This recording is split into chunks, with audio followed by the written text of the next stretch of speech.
Janasena first Rajya Sabha MP ఆయనేనా?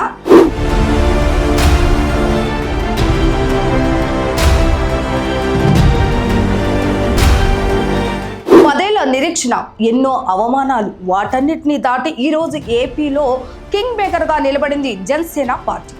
అసెంబ్లీలో అడుగు పెట్టడమే కాదు, ఏకంగా అసెంబ్లీని శాసించే స్థాయికి చేరుకుంది. కానీ ఇప్పుడు పవన్ కళ్యాణ్ చూపు ఢిల్లీ వైపు పడింది.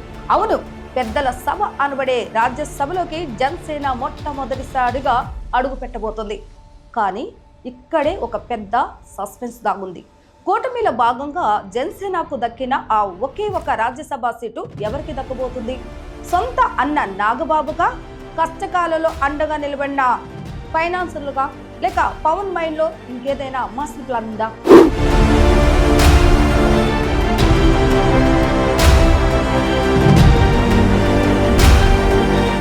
ఏపీలో 4 రాజ్యసభ స్థానాలు ఖాళీ అవుతున్నాయి.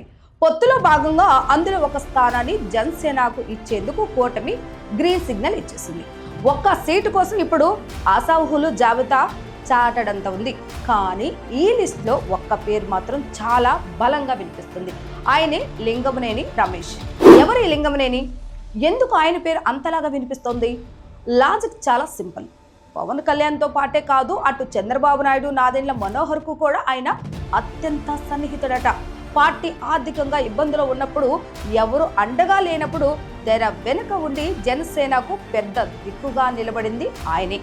కృతజ్ఞతకు మారుపేరుగా ఉండే పవన్ కళ్యాణ్ ఈ మొదటి రాజ్యసభ సీట్ను లింగమనేనికే కట్టబెడతారని పొలిటికల్ సర్కిల్స్ లో గట్టిగా వినిపిస్తున్నటువంటి టాక్. ఇక్కడే అసలు కథలో పెద్ద ట్విస్ట్ ఉంది. రేసులో ఉన్న మరో అతిపెద్ద పేరు మెగా బ్రదర్ నాగబాబు. కానీ ఎంపీగా పార్లమెంట్ మెట్లు ఎక్కాలన్నది ఆయన చిరకాల కోరిక. అనకాపల్లి ఎంపీ సీటు దాదాపు కన్ఫర్మ్ అనుకున్న పొత్తు ధర్మంలో భాగంగా త్యాగం చేశారు. కనీసం మంత్రి పదవి కూడా తీసుకోలేదు. మరి ఆ త్యాగానికి ప్రతిఫలంగా తమ్ముడు పవన్ అన్నను రాజ్యసభకు పంపిస్తారా అనే చర్చ ఇప్పుడు నడుస్తోంది. ఒకవేళ నాగబాబుకి రాజ్యసభ ఇస్తే అప్పుడు జనసేనలో ఇంకో మాస్టర్ స్ట్రోక్ పడుతుంది. అదేంటంటే, నాగబాబు రాజ్యసభకు వెళ్తే ఆయన ఎమ్మెల్సీ సీటు ఖాళీ అవుతుంది. ఆ సీట్ను ఎప్పటి నుంచో పదవి కోసం ఎదురు చూస్తున్న బాలినేని శ్రీనివాస్ రెడ్డికి ఇస్తారని ఒక పవర్ఫుల్ ఈక్వేషన్ ఇప్పుడు తెరపైకి వచ్చింది. అంటే ఒకే దెబ్బకు 2 పిట్టలు. ఈ లెక్కను చూస్తే నాగబాబు పేరును కూడా తక్కువ అంచనా వేయలేము.